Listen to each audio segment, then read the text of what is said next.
Hello dear IGNOU student, आज हम लोग बात करने वाले B triple S 183 life skill के टॉप 100 मोस्ट इम्पॉर्टेंट क्वेश्चंस। ये आपको ध्यान रखना है कि ये बाइलिंगुअल में देखने को मिलेगा, हिंदी इंग्लिश दोनों लैंग्वेजेस में है। अगर अभी तक आपने कुछ भी नहीं पढ़ाई किया या आप थोड़ा बहुत भी पढ़े हो तो ये वीडियो आपके लिए काफी हेल्पफुल है। इस वीडियो से अधिकतर क्वेश्चन आपके एग्जाम में देखने को मिलेंगे। तो आपको क्या करना है, आपको वीडियो को लास्ट तक देखना है बिना स्किप किए। उससे पहले अगर आप हमारे चैनल पर नए हो तो चैनल को सब्सक्राइब कर लीजिए और बेल नोटिफिकेशन कॉल पे सेट कर लीजिए ताकि इग्नू के इंपॉर्टेंट इन्फॉर्मेशन, लेटेस्ट अपडेट और जितने भी महत्वपूर्ण जानकारियां हैं आपको इस चैनल पे मिलते रहे। जो सबसे पहला क्वेश्चन है ये है व्हाट इज एफआईआर। एफआईआर क्या है? तो सबसे पहले आपको बिना आंसर देखे आपको खुद से आंसर करना है कमेंट बॉक्स में कि आप इसका आंसर कर पाते हो या नहीं। एफआईआर क्या है? तो इसका जो करेक्ट आंसर है ये है फर्स्ट इंफॉर्मेशन रिपोर्ट। तो ये चीज आपको ध्यान रखना, इसका हिंदी होता है प्रथम सूचना रिपोर्ट। या किसी संज्ञेय अपराध जैसे चोरी, डकैती, हत्या की पहली सूचना पुलिस दर्ज करती है जिसे एफआईआर कहते हैं। पर जो दूसरा क्वेश्चन है ये व्हाट इज सीपीआर। सीपीआर क्या है? सीपीआर के आपको 4 ऑप्शंस देखने को मिलेंगे। तो इसमें जो करेक्ट आंसर है वो आपका है कार्डियोपल्मोनरी रेस्यूस्किटेशन। ये आपको देखने को मिलेगा। इसका मतलब समझाऊं तो जब किसी व्यक्ति की सांस या दिल की धड़कन रुक जाती है तब सीपीआर देकर उसकी जान बचाने की कोशिश की जाती है। उसके बाद थर्ड है आशा। आशा स्टैंड्स फॉर, आशा का पूरा नाम क्या है? तो आपको 4 यहाँ पे एमसीक्यू के क्वेश्चंस दिख रहे हैं। इसके जो करेक्ट आंसर है ये है question number B accredited social health activist. ये आपको देखने को मिलेगा, दोनों लैंग्वेजेस में आपको दिख रहा होगा। इसका मतलब होता है कि आशा गाँव में काम करने वाली प्रशिक्षित महिला स्वास्थ्य कार्यकर्ता होती है। 4th नंबर क्वेश्चन है ये गेरोंटोलॉजी इज द स्टडी ऑफ। ये किसका अध्ययन है? इसमें 4 ऑप्शन है children, women, ageing and elderly people, disease. तो आपको जो करेक्ट आंसर है ये देखने को मिलेगा थर्ड वन, वृद्धावस्था एवं वृद्ध लोगों का ये अध्ययन ही क्या कहलाता है? गेरोंटोलॉजी कहलाता है। ये चीज आपको ध्यान रखना है। वृद्धावस्था और बुजुर्ग लोगों के अध्ययन को हम लोग गेरोंटोलॉजी कहते हैं। उसके बाद 5th नंबर क्वेश्चन है ये है गैरियाट्रिक पॉपुलेशन मीन्स। ये कौन से पॉपुलेशंस को दर्शाता है? 55 ईयर से ज़्यादा लोग, 58 ईयर या उससे ज़्यादा लोग, एज के लोग, 60 साल, 65 साल। तो इसका जो करेक्ट आंसर है ये 60 साल और 60 साल से ज़्यादा जो लोग होते हैं उनको गैरियाट्रिक पॉपुलेशंस की गिनती में रखा जाता है। वर्ष या उससे अधिक आयु वाले लोगों की जूरियाट्रिक जनसंख्या कहते हैं। उसके बाद नेक्स्ट क्वेश्चन है ये WHO स्टैंड्स फॉर हु का पूरा नाम क्या है? 4 ऑप्शंस दिख रहे हैं। तो इसका जो करेक्ट आंसर है यह है बी वर्ल्ड हेल्थ ऑर्गेनाइजेशन। विश्व भर में लोगों के स्वास्थ्य की सुरक्षा और सुधार के लिए कार्य करने वाला अंतर्राष्ट्रीय संगठन है और इसका हेडक्वार्टर जेनेवा स्विट्जरलैंड में देखने को मिलेगा। जितने क्वेश्चंस करवाए जा रहे हैं सभी क्वेश्चंस को करना है आपको, एक भी क्वेश्चन स्किप नहीं करना है। चैनल पे नए हो तो चैनल को मस्ट सब्सक्राइब कर लो ताकि इसी तरीके के आपको लेटेस्ट अपडेट, जितने भी महत्वपूर्ण जानकारी इस चैनल पे मिलते रहे। नेक्स्ट क्वेश्चन है ये है UIP स्टैंड्स फॉर। UIP का पूरा नाम क्या है? इसमें आपको 4 ऑप्शंस दिख रहे हैं, लेकिन जो इसका करेक्ट आंसर है ये आपको ए देखने को मिलेगा, यूनिवर्सल इम्यूनाइजेशन प्रोग्राम। एक्सप्लेनेशन बताऊं तो UIP भारत का राष्ट्रीय टीकाकरण कार्यक्रम है। इंडियाज नेशनल वैक्सीनेशन प्रोग्राम कौन सा UIP है। उसके बाद NTEP स्टैंड्स फॉर। NTEP का पूरा नाम क्या है? आपके सामने 4 ऑप्शंस दिख रहे हैं। तो इसके जो करेक्ट आंसर है, इसका करेक्ट आंसर बी है नेशनल ट्यूबरक्लोसिस एलिमिनेशन प्रोग्राम। इसका मतलब ये होता है कि NTEP भारत से टीबी क्षय रोग को समाप्त करने का राष्ट्रीय कार्यक्रम है। एक चीज याद रखना है कि NTEP का मतलब होता है टीबी एलिमिनेशन। एक ट्रिक से आप याद रख सकते हो। आपको गेस पेपर का PDF परचेस करना है तो आपको दिए गए इस व्हाट्सएप नंबर पे हमारी टीम से कांटेक्ट करना है और आप सिंपली परचेस कर सकते हो जो स्क्रीन पे दिख रहा है। उसके बाद नेक्स्ट क्वेश्चन है ये है NACP का पूरा नाम क्या होता है? तो इसमें 4 आपको ऑप्शंस दिख रहे हैं। तो इसका जो करेक्ट आंसर है ये National AIDS Control Programme. HIV AIDS की रोकथाम और नियंत्रण के लिए चलाया जाने वाला राष्ट्रीय कार्यक्रम है। एड्स कंट्रोल का मतलब होता है NACP। एक इस तरीके से आप ट्रिक से याद रख सकते हो। उसके बाद NLEP स्टैंड्स फॉर। इसका पूरा नाम क्या है? तो आपको ऑप्शंस 4 ऑप्शंस आपके स्क्रीन पे दिख रहे होंगे। तो इसका जो करेक्ट आंसर है वो है ए नेशनल लेप्रोसी एरेडिक्शन प्रोग्राम। इसका मतलब ये है कि NLEP भारत में जो लेप्रोसी कुष्ठ रोग को समाप्त करने का राष्ट्रीय कार्यक्रम देखने को मिलेगा। उसके बाद है what is benchmark disability. Benchmark दिव्यांग क्या है?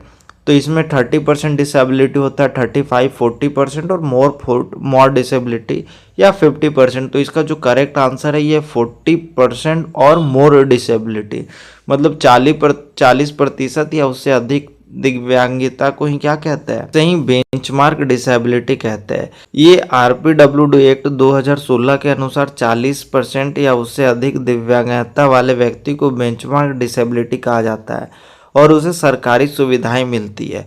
उसके बाद यहाँ पे एक और सवाल है कि RPWD एक्ट 2016 के अनुसार कितनी प्रकार की दिव्यांगताओं को मान्यता दी गई है, 19, 20, 21, 22। तो इसका जो करेक्ट आंसर है वो है 21। ये 21 अलग प्रकार की दिव्यांगतों को मान्यता देता है RPWD एक्ट, जो कि 2016 में आया था। उसके बाद जो नेक्स्ट क्वेश्चन है ये है थैलेसीमिया क्या है। ये हार्ट डिजीज है, ब्लड डिसऑर्डर है, स्किन डिजीज है, लंग डिजीज है। तो इसका जो करेक्ट आंसर है ये ब्लड डिसऑर्डर है। थैलेसीमिया एक आनुवांशिक रक्त रोग है जिसमें शरीर सामान्य कम हेमोग्लोबिन बनाता है, ये चीज़ ध्यान रखना। उसके बाद जो नेक्स्ट क्वेश्चन है ये है हेमोफीलिया क्या है। इसमें 4 ऑप्शंस दिख रहा है, तो इसका जो करेक्ट आंसर है ये ब्लड क्लोटिंग डिसऑर्डर, रक्त के थक्के बनने का विकार है ये। हीमोफीलिया एक आनुवांशिक रोग है जिसमें चोट लगने पर खून जो है जल्दी नहीं रुकता, तो ये चीज़ ध्यान रखना। उसके बाद ड्वार्फिज्म मीन्स क्या होता है, बोनापन क्या है, शॉर्ट हाइट ड्यू टू, यहाँ पे आपको 4 ऑप्शंस दिख रहे हैं, तो इसका जो करेक्ट आंसर सही है short height due to genetic और मेडिकल रीजन, अनुवांशिक या चिकित्सकीय कारणों से कम मदद। तो ये चीज़ आपको ध्यान रखना है, ये अनुवांशिक या चिकित्सकीय कारणों से किसी व्यक्ति का कद सामान्य से बहुत छोटा होना ही बोनापन कहलाता है। नेक्स्ट क्वेश्चन है ये what is the medical model of disability. दिव्यांगिता का मेडिकल मॉडल क्या है। ये 4 ऑप्शंस आपको स्क्रीन पे दिख रहे होंगे, तो इसका जो करेक्ट आंसर है ये आपको बी देखने को मिलेगा। ये किस चीज़ पे फोकस करता है, तो फोकस उपचार एवं पुनर्वास पर आधारित है। मेडिकल मॉडल में दिव्यांगता डिसेबिलिटी को स्वास्थ्य संबंधी समस्या माना जाता है और इलाज व पुनर्वास पर जोर दिया जाता है। उसके बाद है what is the charity model of disability. दिव्यांगता का चैरिटी मॉडल क्या है। Disabled person need sympathy and help, ये इसका करेक्ट आंसर है कि दिव्यांग व्यक्तियों को दया और सहायता की आवश्यकता है, तो ये आपको देखने को मिलेगा। इसके अनुसार दिव्यांग व्यक्तियों को दया, सहानुभूति और सहायता की आवश्यकता होती है, तो ये चीज़ समझ में आना चाहिए। उसके बाद नेक्स्ट क्वेश्चन है ये transgender persons are those who, transgender व्यक्ति कौन होते हैं, तो इसमें 400 ऑप्शन दिख रहे हैं, तो इसका जो करेक्ट आंसर है ये आपको बी देखने को मिलेगा। Identity with a gender different from the sex assigned in birth, मतलब कि ट्रांसजेंडर वह व्यक्ति होता है जिसकी लैंगिक पहचान जन्म के समय निर्धारित लिंग से अलग होती है, तो उसको हम लोग ट्रांसजेंडर कहते हैं। उसके बाद SDG स्टैंड फॉर, SDG का पूरा नाम क्या है, तो इसका नाम है सस्टेनेबल डेवलपमेंट गोल। आपको पता होना चाहिए कि अभी 17 सतत विकास लक्ष्य है जो कि संयुक्त राष्ट्र द्वारा बनाया गया है, इसमें जिनका उद्देश्य गरीबी कम करना, स्वास्थ्य, शिक्षा और पर्यावरण की रक्षा करना। उसके बाद नेक्स्ट क्वेश्चन है ये WHO is headquartered in, WHO का मुख्यालय कहाँ स्थित है, तो 4 ऑप्शंस दिख रहे हैं आपको, तो इसमें जो करेक्ट आंसर है ये है जेनेवा स्विट्जरलैंड, यहाँ पे आपको इसका हेडक्वार्टर देखने को मिलेगा। उसके बाद जो नेक्स्ट क्वेश्चन है ये है IMPS स्टैंड फॉर, इसका पूरा नाम क्या होता है, तो इसके जो करेक्ट आंसर है ये है इमीडिएट पेमेंट सर्विस। यह IMPS एक बैंकिंग सेवा है जिसे 24x7 तुरंत पैसे भेजे और प्राप्त किए जा सकते हैं, मतलब 24 घंटे आप इसमें पैसे भेज सकते हो और प्राप्त कर सकते हो। उसके बाद नेक्स्ट क्वेश्चन है ये है ATM स्टैंड्स फॉर, ATM का पूरा नाम क्या है, तो इसका जो करेक्ट आंसर है ये है ऑटोमेटेड टेलर मशीन। तो ये आपको ध्यान रखना, ATM एक मशीन है जिससे पैसे निकालना, बैलेंस देखना और अन्य बैंकिंग कार्य किए जाते हैं। यहाँ तक वीडियो पसंद आ रहा है तो वीडियो को लाइक करें, चैनल पे नए हो तो चैनल को सब्सक्राइब करें और अपने दोस्तों के साथ ज़्यादा से ज़्यादा शेयर करें ताकि उनको भी इस वीडियो का लाभ मिल सके। उसके बाद नेक्स्ट क्वेश्चन है what is nomination in a bank account. Bank खाते में नॉमिनेशन का क्या अर्थ है। आपके सामने 4 ऑप्शंस है, 4 ऑप्शंस में से आपको करेक्ट आंसर जो ये बी देखने को मिलेगा। इसका मतलब होता है customer selects a person who will receive the money after his her death, मतलब कि खाता धारक अपनी मृत्यु के बाद खाते की राशि पाने के लिए जिस व्यक्ति का नाम दर्ज करता है उसे ही नॉमिनी कहा जाता है। नॉमिनी का मतलब होता है मनी रिसीवर आफ्टर डेथ।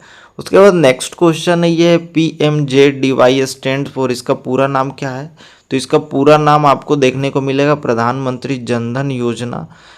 प्रधानमंत्री जनधन योजना का उद्देश्य क्या है, तो हर नागरिक को बैंकिंग सुविधा और बैंक खाता उपलब्ध कराना इसका मुख्य लक्ष्य है। उसके बाद नेक्स्ट क्वेश्चन है ये म्यूचुअल फंड क्या है। म्यूचुअल फंड के 4 ऑप्शंस देखने को मिलेंगे। इसका जो करेक्ट आंसर है ये आपको बी देखने को मिलेगा। प्रोफेशनली मैनेज्ड इन्वेस्टमेंट फंड, ये आपका करेक्ट आंसर है। म्यूचुअल फंड में कई लोगों का पैसा एकत्र करके विशेष निवेश करते हैं, तो इसको हम लोग म्यूचुअल फंड बोलते हैं।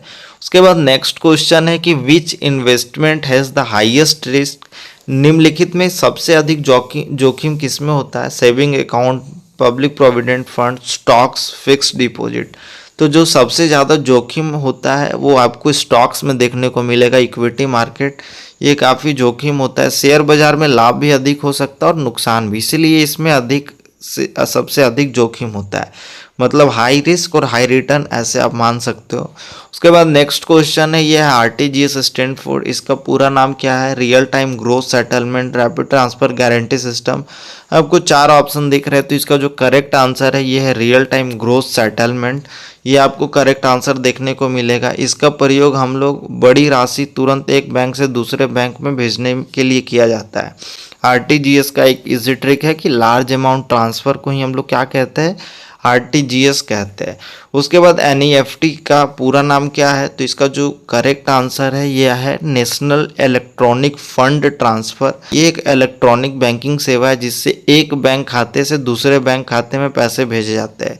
तो ये आपको ध्यान रखना। आपको इस वीडियो को एक बार और देखना और फिर से आपको कोशिश करना है खुद से आंसर्स करने का। आप एक कॉपी पेन ले लेना और उसमें लिखना कि ये इसका आंसर है, ये इसका आंसर है, और फिर आप वीडियो से मैच करना, तो आपको समझ में आएगा कि आप कितने क्वेश्चंस कर पा रहे हो। इससे आपका कॉन्फिडेंस भी बढ़ेगा और आप प्रैक्टिस भी हो जाएगा। उसके बाद नेक्स्ट क्वेश्चन है ये केवाईसी स्टैंड फॉर। केवाईसी का पूरा नाम क्या है। 4 ऑप्शन देखने को मिलेगा, तो इसका जो करेक्ट आंसर है ये है नो योर कस्टमर। केवाईसी क्या होता है, तो यह एक प्रक्रिया जिसमें बैंक ग्राहक की पहचान और पते का स्थापन करता है। मतलब केवाईसी का मतलब होता है कस्टमर वेरिफिकेशन, ऐसे बोल सकते हो आप। उसके बाद नेक्स्ट क्वेश्चन है ये है which of the following is the safest banking practice. निम्नलिखित में सबसे सुरक्षित बैंकिंग आदत कौन सी है। तो अभी इसका जो करेक्ट आंसर है ये आपको देखने को मिलेगा नेवर शेयर योर ओटीपी और पिन विथ एनीवन। आप अपना ओटीपी और एटीएम पिन गोपनीय जानकारी होता है, इन्हें किसी के साथ साझा करने पर आपके बैंक खाते से पैसे चोरी हो सकते हैं, तो इसको आपको किसी को नहीं देना, ये चीज़ ध्यान रखना। उसके बाद नेक्स्ट क्वेश्चन है ये है RTGS is mainly used for. RTGS का मुख्य उपयोग किसके लिए किया जाता है, तो इसका जो करेक्ट आंसर है ये है लार्ज वैल्यू फंड ट्रांसफर। बड़ी राशि के ट्रांसफर के लिए किया जाता है। आरटीजीएस का उपयोग बड़ी राशि तुरंत एक बैंक से दूसरे बैंक में भेजने के लिए किया जाता है, ये ध्यान में रखना है। उसके बाद नेक्स्ट क्वेश्चन है ये जीएसटी स्टैंड्स फॉर। जीएसटी का पूरा नाम क्या है, तो आपके सामने 4 ऑप्शंस दिख रहे हैं। इसका करेक्ट आंसर है question number B goods and services tax, वस्तु एवं सेवा कर, इसका करेक्ट आंसर है। जीएसटी पूरे भारत में वस्तुओं और सेवाओं पर लगाया जाने वाला एक समान अप्रत्यक्ष कर है। ये इनडायरेक्ट टैक्स होता है, ये डायरेक्ट नहीं लगता लेकिन इनडायरेक्ट रूप से आपको देखने को मिलेगा। उसके बाद जो नेक्स्ट क्वेश्चन है ये है मुद्रा स्टैंड फॉर। मुद्रा का पूरा नाम क्या है, तो आपके सामने 4 ऑप्शन है। इसका जो करेक्ट आंसर है ये है micro unit development and refinance agency, ये आपको देखने को मिलेगा। मतलब मुद्रा योजना छोटे व्यापारियों और उद्यमियों को व्यवसाय शुरू करने या बढ़ाने के लिए ऋण देती है। उसके बाद नेक्स्ट क्वेश्चन है ये है which bank account generally earns the highest interest. किस बैंक खाते में सामान्य सबसे अधिक ब्याज मिलता है। Savings account, current account, fix deposit या सैलरी अकाउंट। तो इसका जो करेक्ट आंसर है ये आपको फिक्स डिपॉजिट में देखने को मिलेगा। एफडी पर सामान्य बचत खाते की तुलना में अधिक ब्याज मिलता है।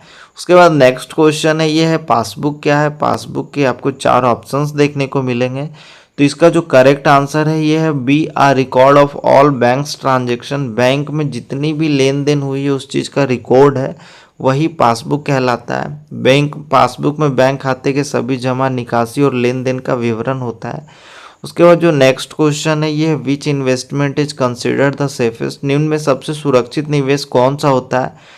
इसमें 4 ऑप्शंस दिख रहे हैं। इसके जो करेक्ट आंसर है ये आपको क्वेश्चन नंबर सी देखने को मिलेगा, पब्लिक प्रोविडेंट फंड, पीपीएफ जिसको बोलते हैं। ये एक सरकार द्वारा समर्थित निवेश योजना है जिसमें जोखिम कम और सुरक्षा अधिक होती है, ये चीज़ ध्यान रखना है। उसके बाद जो नेक्स्ट क्वेश्चन है ये है citizens charter provides information about, ये किसकी जानकारी देता है। इसमें 4 ऑप्शंस देखने को मिल रहे हैं। इसका जो करेक्ट आंसर है ये government services time limit and complaint system. Citizen charter में सरकारी सेवाएं, उन्हें मिलने की समय सीमा और शिकायत करने की प्रक्रिया की जानकारी दी जाती है।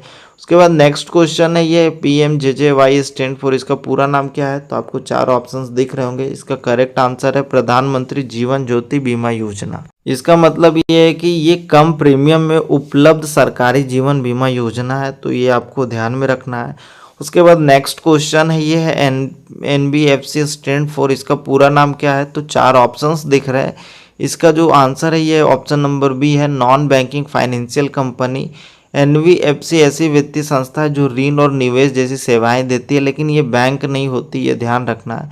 उसके बाद नेक्स्ट क्वेश्चन है कि which investment generally offer high risk and high return, कौन सा निवेश सामान्यतः अधिक जोखिम और अधिक लाभ देता है। तो इसके जो करेक्ट आंसर है ये स्टॉक मार्केट है, इक्विटी। उसके बाद नेक्स्ट क्वेश्चन है ये है विच मिनिस्ट्री स्पॉन्सर्ड जननी सुरक्षा योजना, जननी सुरक्षा योजना किस मंत्रालय द्वारा संचालित की जाती है। तो 4 ऑप्शंस दिख रहे हैं। तो इसका जो करेक्ट आंसर है यह है ministry of health and family welfare, स्वास्थ्य एवं परिवार कल्याण मंत्रालय के द्वारा आपको ये योजना देखने को मिलेगी। इस योजना का उद्देश्य जो होता है गर्भवती महिलाओं को अस्पताल में सुरक्षित प्रसव के लिए प्रोत्साहित करता है। सेफ डिलीवरी स्कीम इसका थीम है। उसके बाद नेक्स्ट क्वेश्चन है ये है PMJJY इज रिलेटेड टू, ये किससे संबंधित है। तो ये लाइफ इंश्योरेंस जीवन बीमा से संबंधित है, मतलब कि ये कम प्रीमियम में जीवन बीमा उपलब्ध कराती है। उसके बाद मनरेगा, मोस्ट इंपॉर्टेंट क्वेश्चन, इसका मतलब क्या होता है, इसका पूरा नाम क्या है। तो इसमें 4 ऑप्शंस देखने को मिल रहे हैं। इसका जो करेक्ट आंसर है ये है ऑप्शन नंबर है Mahatma Gandhi national rural employment guarantee act, ये आपको देखने को मिलेगा। इसमें ये होता है कि मनरेगा जो है ग्रामीण परिवारों को 100 दिनों के रोजगार की गारंटी देता है। रूरल एरिया में ये आपको देखने को मिलता है। उसके बाद नेक्स्ट क्वेश्चन है ये which constitutional amendment gave constitutional status to Panchayati Raj institution, Panchayati Raj संस्थाओं को संवैधानिक दर्जा किन संशोधन से मिला। तो 4 ऑप्शंस देख रहे हो आप स्क्रीन पे। इसका करेक्ट आंसर है 73rd अमेंडमेंट, 73वें संविधान संशोधन जो 1992 में हुआ, इसके द्वारा पंचायती राज संस्थाओं को संवैधानिक दर्जा दिया गया है। उसके बाद नेक्स्ट क्वेश्चन है ये है common service centre CSC provides, इसमें कौन कौन सी सेवाएं उपलब्ध होती है। तो बहुत सारे ऑप्शंस आपको देखने को मिल रहे हैं। Aadhaar service, PAN card service, passport and government service या ऑल ऑफ द एबव। तो इसका जो करेक्ट आंसर है ये ऑल ऑफ द एबव है, ये सही चीज़ है। क्योंकि जो CSC पर होता है ये आधार, पैन, पासपोर्ट, ई श्रम और कई सरकारी सेवाएं एक ही स्थान पर मिलती है, तो ये आपको ध्यान में रखना। उसके बाद नेक्स्ट क्वेश्चन है ये citizen charter is mainly prepared for, इसका मुख्य उद्देश्य क्या होता है। तो इसका मुख्य उद्देश्य होता है कि providing information about government services, मतलब सिटीजन चार्टर नागरिकों को सरकारी सेवाएं, समय सीमा और शिकायत निवारण की जानकारी देता है। उसके बाद मोस्ट इंपॉर्टेंट क्वेश्चन और जागरूकता के लिए भी काफ़ी इंपॉर्टेंट है, which helpline number is use for cyber crime complaints, cyber अपराध की शिकायत के लिए कौन सा हेल्पलाइन नंबर है। तो 4 ऑप्शंस दिख रहे हैं। तो जो करेक्ट आंसर है ये है 9030, ये जो है इस यदि ऑनलाइन धोखाधड़ी या साइबर फ्रॉड हो जाए तो इस नंबर पे आप शिकायत कर सकते हो। उसके बाद नेक्स्ट क्वेश्चन है ये वुमेन्स हेल्पलाइन नंबर इज, महिला हेल्पलाइन नंबर क्या होता है। तो महिला हेल्पलाइन नंबर आपको 1091 देखने को मिलेगा। संकट में फंसी महिला सहायता के लिए इस नंबर पर कॉल कर सकती, नंबर क्या है 1091। उसके बाद नेक्स्ट क्वेश्चन है national highway emergency helpline number is, राष्ट्रीय राजमार्ग आपातकालीन हेल्पलाइन नंबर क्या है। तो ये आपको 1033 देखने को मिलेगा। इसका प्रयोग हम लोग राष्ट्रीय राजमार्ग पर दुर्घटना या आपात स्थितियों में कॉल कर सकते हैं। उसके बाद जो नेक्स्ट क्वेश्चन और ये पार्ट 1 का लास्ट क्वेश्चन है ये है which helpline number is used for medical emergency, चिकित्सा आपातकाल के लिए कौन सा हेल्पलाइन नंबर है। तो इसमें बहुत 4 ऑप्शंस देखने को मिल रहे हैं। तो इसका जो करेक्ट आंसर है ये 108 देखने को मिलेगा। 108 एम्बुलेंस और चिकित्सा आपातकालीन सहायता के लिए उपयोग किया जाता है। यहाँ तक वीडियो पसंद आया तो वीडियो को लाइक करना, चैनल पे नए हो तो चैनल को सब्सक्राइब करना। पार्ट 2 चाहिए तो आप मुझे कमेंट बॉक्स में बता सकते हो, और ये भी बताना कि आपके 50 क्वेश्चंस में से आपने कितने क्वेश्चंस के आंसर सही किए। मिलते हैं अगले वीडियो में। Thank you friends.